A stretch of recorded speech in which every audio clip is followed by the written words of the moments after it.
So today we're going to start a new series. Yes, I really, really wanted to do something like this for a while. So we watched the first episode of Lucha Underground. Possibly the greatest wrestling show on television to ever go on television. I will make an argument. I will fight on a hill about this. When I started watching it, I was like, man, I miss this cinematic feel to wrestling. And it's not like you're finding the Legion or all the other cinematic wrestling matches that you've seen. Those are great. This felt like a movie about wrestling. I'm about to say wrestling about movie. But that's what the wrestling was about. Got my notes. So Dario Cueto opened up the show. Yeah. Basically walking everybody to the temple. Basically explaining how had a briefcase in his hand. For those that don't know, he went to AAA. Like this is 2014, mind you. He went to AAA, announced like, hey, like I'm opening up, basically starting my own promotion, my own temple. I'm opening up my temple, and your guys from AAA can come and fight here if they want to.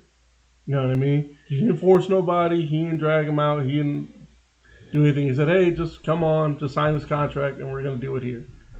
And he did, and yeah, continue. It was really good. I liked him. I liked Dario Cueto. I liked the character. Yeah, I did too. So in the briefcase was $100,000. Yes. And he offered that up to the most impressive person he saw fighting in the temple for this episode. Yes. So he introduced the first match, which was Blue Demon Jr. versus Chavo Guerrero Jr. Yeah. And you know what the first thing I noticed during this match? What's that? Rick Knox. Yeah. What was up? What happened to his hand there? As you see my notes, my first thing I said, what happened to Rick Knox's hand? Because he had on the cast. No, he had on the cast. It may have been before that. Because mind you, he's also a ref, not just there, but also I think he was doing PWG stuff at the time. Yeah. Because that was right when... Which I'm pretty sure... That was right when the Bucks were doing... Indie refs are... and like Ring of Honor and stuff like that. They travel refs were going everywhere. Yeah. So I wouldn't be surprised. It wasn't anything really... It wasn't anything that really stood out through this match. This was your typical... It was a really good match between two legends in Lucha Libre. Yes. So nothing that was really crazy about the match. There wasn't any crazy big story about it. Nothing like that made you pop out your seat. Just solid. I think what it did was definitely serve as point. Like if you're not sure or haven't really heard of Lucha Libre or what kind of style, how it looks, this is what it looks like. Now, there was something that led up to it later on in the show, but we'll get there as we go through the show chronologically. Blue Demon Jr. won here. I don't know what that move, the finish submission was, but it looked really good. Looked like a reverse sharpshooter. It was like a sharpshooter, and then he pulled the armbar. So I was like, wow, this is actually pretty cool. Yeah. So that was a pretty good start. We come back from the break. Conan is in Dario's office. Which I love that it's right there. Right. Literally right there. So he's talking about, you said you are welcoming all these talent to come and fight in your temple. I have a guy. Yes. And so he's talking about Prince Puma, which I'll get to in a second. Yes. Because at this point I was like, okay, Prince Puma, whatever. I'm going through the show as if I've never watched it. Yes. We both are. So... Well, I'm trying. As you hear my notes, really trying. My notes, you're going to really understand what I mean when I say I'm looking at this as if I've never seen it. I'm really trying to look at it from. Isaac's probably going to get mad at me in a little bit.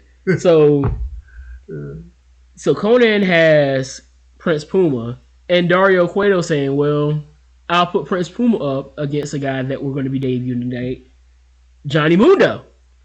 Johnny, I got so many doggone names in the world. Johnny Elite, Johnny Mundo, Johnny Hennigan, Johnny Nitro, John Morrison, Johnny Impact. Johnny, I'm gonna jump off the fridge. Johnny, I'm gonna jump off the fridge. All right, so that was basically all that was, and so then they introduced Prince Puma. Nothing really stood out to me at this point. It was a pretty good Nice little promo package. Yeah. So then we get to our second match. Son of Havoc versus Sexy Star. And I was like, okay, what's so sexy about her? And I'm trying to not think about what happened after everything went down and the story that we know about Sexy Star now and what she did. All that's out of the window because we're going again. I can use that because I heard about it. So yeah, seeing that, I was like, I wouldn't necessarily care for her because of the issues that we know about Sexy Star. To me, I thought about that, but at the same time, rewatching Lucha Underground made me flash me back to a time. Honestly, we're gonna get to we're gonna get to the real purpose of why we did this. Like after we go over the show. So before the match even starts, Son of Havoc says, "I'm not gonna wrestle you," and he tells her to get out the ring, take the 10 count, and dip. So she gets out the ring. The ref counts. She hops back in and kicks him in the back. So we're continuing with the match. Interesting thing here is Son of Havoc won with the backbreaker. Yeah. Kind of with the dirty pin to it, but I like a simple finish. Yeah. I like a simple finish. Yeah. Most of these finishes, that's what I loved about it. Most of the finishes weren't overly complicated. Yeah. And they were clean. You know how I feel about clean finishes. Yeah. After that, we see Chavo in the back coping with the fact that he lost the Blue Demon. Not just lost, tapped out. Yeah, tapped out. So, tapping out is already bad enough. Losing's bad enough, but to tap out, that's just like embarrassing. Yeah. So Dario comes back there and basically is like, what happened? You're supposed to be this legend. You're out here tapping out. What would your dad think? What would your dad think? What would your uncle think? And I think that because, his uncle, Eddie Guerrero. Great. So Eddie Guerrero. That hit. And then he said, you're not going to get this $100,000. And then teases a big debut and basically left with the cliffhanger of 1,000 deaths. Yes, 1,000 deaths are coming for us. Knowing me, I was like, okay, 1,000 deaths. I know this is a this is really a Spanish thing. And I was like, Mil Muertes? What the heck is a Mil Muertes? What the heck is Mil Muertes? And that was okay. I like where we're going here. So somebody's dying 1,000 times. Mm-hmm. And so then we get to the main event. Prince Puma versus Johnny Mundo. Right. And I noticed something looking at Prince Puma. I was like, this guy looks like Ricochet. And so I'm going to continue my notes. He even moves like Ricochet. And then I write, not Ricochet was so impressive, Vampiro gave a standing O mid-match. Not Ricochet. Yeah, from now on, Prince Puma's name is not Ricochet. So, as we continue on with this series, if you are new here and you want to know what the heck do I mean by not Ricochet, just come back to episode 1. And the leg slaps sound like clappers. You remember in band, the clapper? Yeah. It sounds like somebody's back there every single time they do a leg slap. Also, other notes that I have, I put Rico missed a standing moonsault and turned it into a standing shooting star press. And then, oh my gosh, Johnny connected on the end of the world. Something that he rarely connects. He connected here and won. What were your thoughts on this match? This was a really good match. I thought it was a great start to what would be a legendary run of wrestling television. Legendary. I use the word legendary, not ironically. Legendary run of wrestling. There needs to be a documentary about this. There should series. Be. Not a Dark Side of the Ring, like a documentary. Because... Would it be a Dark Side of the Ring? With the way it ended and how it ended? Was it dark though? It wasn't. Was it like? It wasn't Herm Abrams dark. Because here's the thing I've noticed about Dark Side of the Rings. They're dark. Yeah, I don't think this is They're really dark. dark. This is more Maybe like if they did like a more where they at now, what happened yeah, but to type thing. you gotta cover like everything. Like for example, like with when they did the Dark Side of the Ring on FMW, or the one that promotion. I think it was FMW, but the one that Onita, Atsushi Onita was Yeah, running like that. I didn't look at that as kind of a dark thing. I mean, there was dark stuff in there, but I didn't overall. I didn't think of that as like a as like this chaotic thing that happened. yeah, That everything was good, and then chaos happened, and then it just went downhill from there. I never looked at it as that. I didn't look at it as that. So, but this definitely deserves a documentary. I think if you do it, you need to tell the truth about it. You know what I mean? Definitely. Like, bring in whoever wants to be there for it.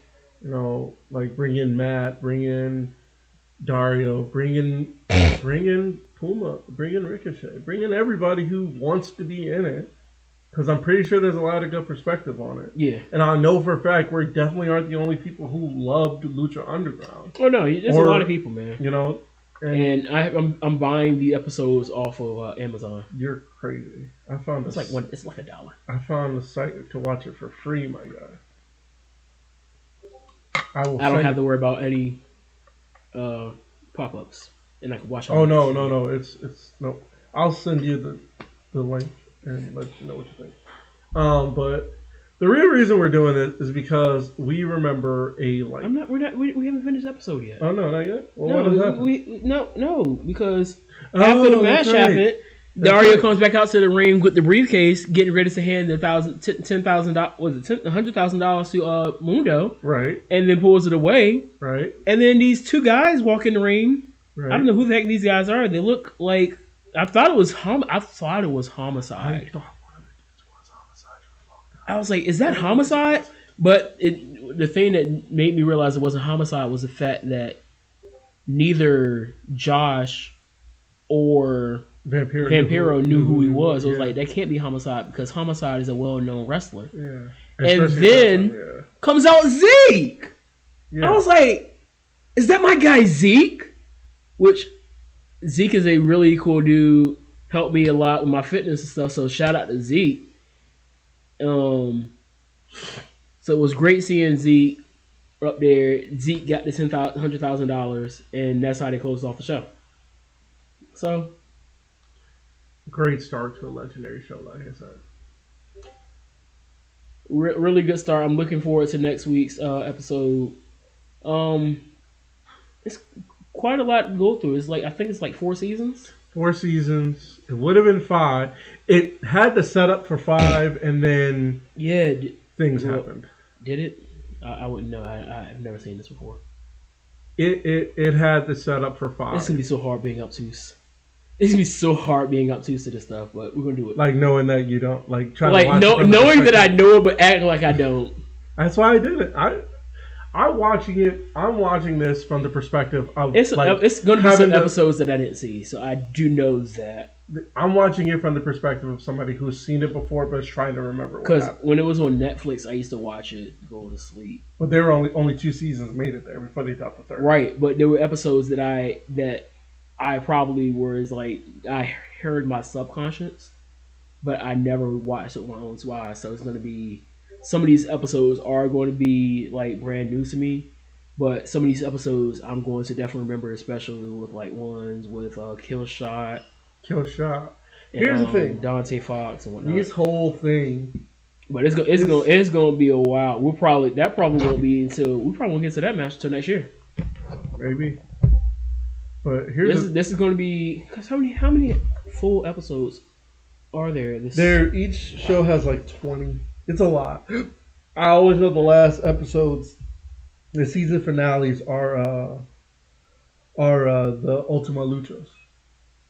And I think one season had like 2 weeks Ultima Lucha. That was 3. 79. So 79 episodes. This will carry us into 2024. Yep, and we're gonna get there. We hope you stay with us. Hope y'all stay with us and like, subscribe. Check it out. So much other content will be along with this. This will be a separate playlist on the YouTube channel, so definitely check that out. Definitely check out Lucha. I'm serious. Watch Lucha Underground if you haven't watched it before. Hey, if you get ahead of us, so be it. I'm telling you, it's good stuff. It's gonna be fun.